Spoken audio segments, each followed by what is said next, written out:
Il y a quelque chose de bien plus amusant dans les jeux multijoueurs que dans les jeux solo.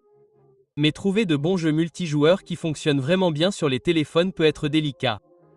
C'est pourquoi j'en ai essayé plusieurs et sélectionné les meilleurs jeux multijoueurs pour Android et iOS en 2025 qui valent vraiment le coup. Si vous avez des favoris ou des suggestions, n'hésitez pas à les laisser dans les commentaires. C'est parti!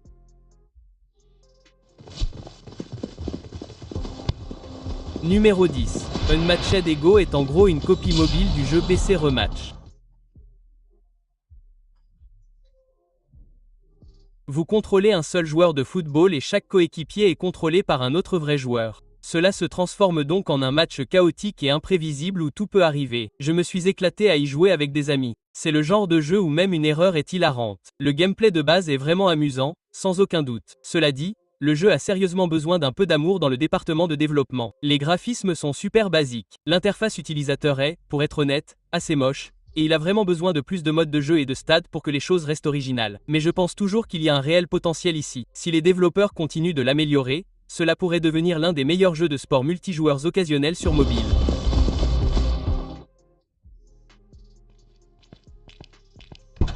Numéro 9, Flex City est un autre jeu en monde ouvert qui dégage une ambiance GTA. Vous pouvez effectuer des tâches comme livrer des pizzas, conduire un taxi et d'autres tâches aléatoires pour gagner de l'argent, que vous pouvez ensuite dépenser en voitures, armes et équipements. J'aime bien les graphismes et la taille du monde ouvert. Cela a l'air plutôt solide pour un jeu mobile, mais ce qui le rend vraiment amusant, c'est l'aspect social. Vous pouvez traîner, discuter et vous amuser avec d'autres joueurs, ce qui lui donne une ambiance plus détendue et axée sur la communauté. Mais comme beaucoup de jeux mobiles de nos jours, Flex City a son côté pay to win. Vous verrez des achats en jeu et des fenêtres contextuelles bien trop souvent. Mais si vous ne le prenez pas trop au sérieux et que vous voulez juste un endroit pour vous amuser, faire des missions idiotes ou socialiser avec des gens en ligne, alors c'est un choix solide. Numéro 8.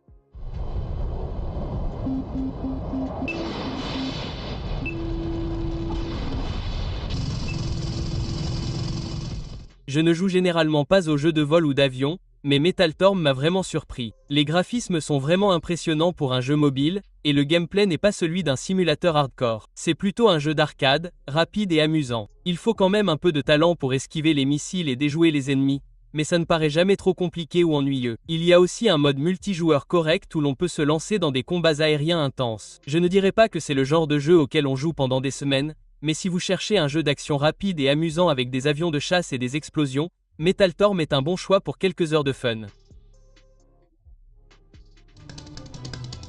Numéro 7, Battle Gang est l'un des meilleurs jeux de physique de poupées de chiffon auxquels j'ai joué sur mobile. C'est juste du chaos et du fun, surtout quand on joue avec des amis. Les mouvements, les combats idiots et les modes de jeu déjantés se combinent pour créer une expérience hilarante. C'est l'un de ces jeux qui ne se prennent pas trop au sérieux, et c'est ce qui le rend si agréable. Mais si vous voulez grimper dans les classements ou jouer en compétition, vous pourriez être agacé parce que ça donne l'impression de payer pour gagner de ce côté-là. Mais pour moi, ça m'est égal. Je suis là pour déconner avec mes amis et rigoler tout le temps. Si vous cherchez un jeu mobile léger et festif, Battle Gang est un excellent choix. Numéro 6.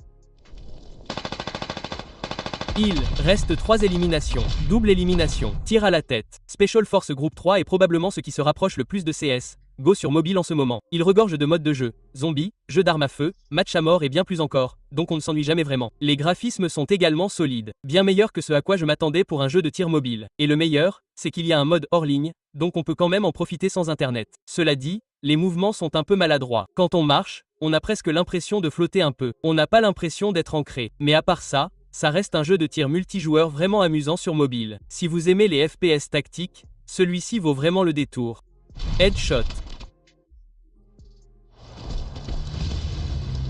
Cinquièmement, Arad 2 ressemble à la version mobile d'Arma ou de Squad. C'est un simulateur militaire, et honnêtement, il s'en sort plutôt bien. J'aime beaucoup le grand monde ouvert, les différentes opérations et les modes JCJ. Il a cette ambiance réaliste et tactique. C'est certainement plus amusant si vous y jouez avec des amis. Le seul inconvénient pour moi est que le monde ouvert semble parfois un peu vide. Mais la bonne nouvelle, c'est que les développeurs le mettent activement à jour et semblent déterminés à améliorer le jeu. J'ai donc de grands espoirs pour l'avenir. Si vous aimez les simulations militaires et que vous voulez ce genre d'expérience sur mobile, Eraka 2 vaut vraiment le détour.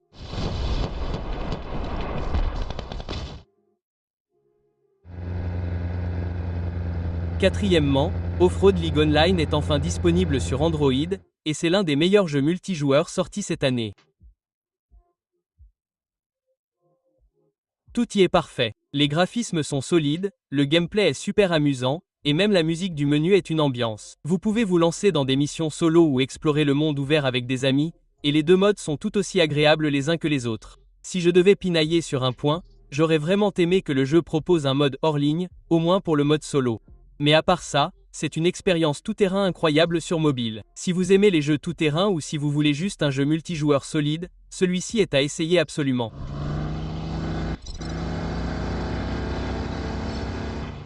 Numéro 3.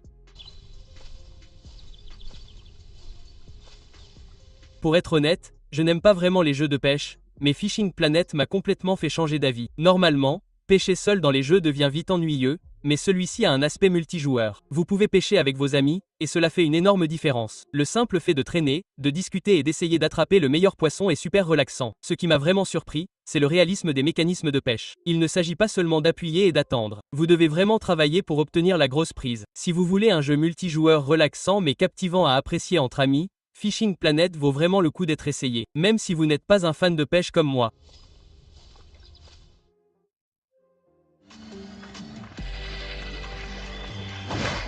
Deuxièmement, Modako est le nouveau jeu des créateurs de Clash of Clans, et ils ont encore réussi.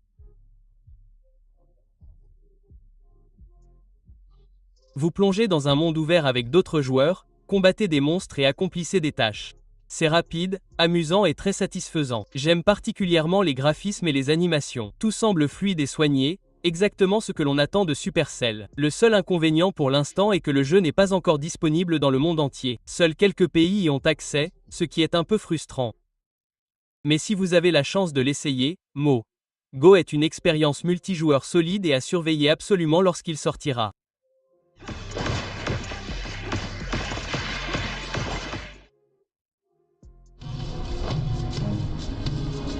Premièrement, Crystal of Atlan est enfin sorti. Je l'attendais depuis ce qui semble être une éternité.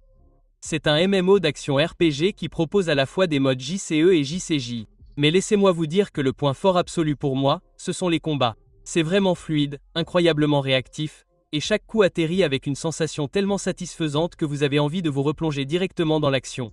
J'ai personnellement perdu quelques bonnes heures à maîtriser les différents combos et capacités, tellement c'est captivant. Maintenant, petite mise au point. Vous aurez besoin d'un appareil assez performant pour en tirer le meilleur parti, car ces graphismes et effets soignés demandent pas mal de ressources à votre matériel. Cependant, si votre téléphone ou votre tablette peut le gérer, c'est un jeu multijoueur fantastique que je recommande vivement.